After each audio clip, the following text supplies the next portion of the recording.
You may have seen a red herring in a recent book or movie, but you probably only realized it after the fact. These misleading clues are designed to trick you into drawing an incorrect conclusion, and they're a popular ploy among storytellers of all stripes. If you love uncovering the secrets behind great stories, make sure to subscribe for more storytelling insights.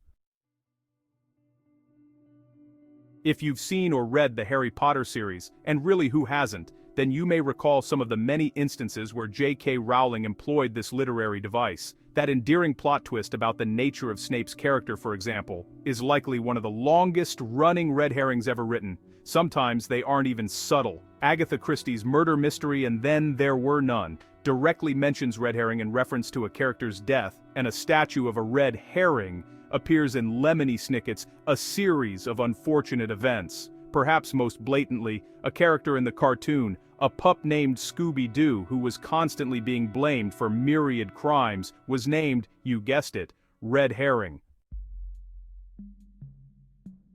But where does this literary device come from, and why is it named after a fish?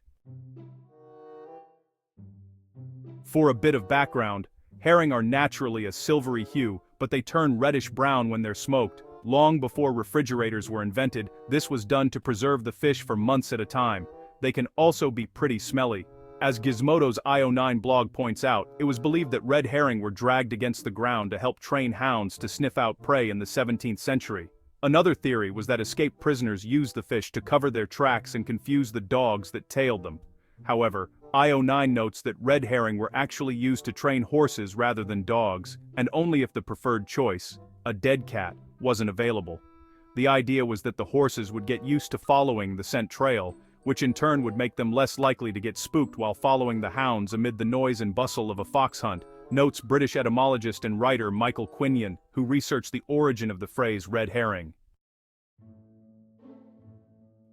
The actual origin of the figurative sense of the phrase can be traced back to the early 1800s. Around this time, English journalist William Cobbett wrote a presumably fictional story about how he had used red herring as a boy to throw hounds off the scent of a hare. He elaborated on this anecdote and used it to criticize some of his fellow journalists. He used the story as a metaphor to decry the press, which had allowed itself to be misled by false information about a supposed defeat of Napoleon. Quinion writes in a blog, "This caused them to take their attention off important domestic matters." According to Quinion, an extended version of this story was printed in 1833, and the idiom spread from there. Although many people are more familiar with red herrings in pop culture, they also crop up in political spheres and debates of all kinds. Robert J. Gula, the author of Nonsense Red Herrings, Straw Men and Sacred Cows, How We Abuse Logic in Our Everyday Language, defines a red herring as a detail or remark inserted into a discussion, either intentionally or unintentionally, that sidetracks the discussion. The goal is to distract the listener or opponent from the original topic, and it's considered a type of flawed reasoning, or, more fancifully, a logical fallacy. This application of red herring seems to be more in line with its original usage, but as Quinion notes, this does nothing to change the sense of red herring, of course. It's been for too long a fixed part of our vocabulary for it to change, but at least we now know its origin. Another obscure etymology has been nailed down.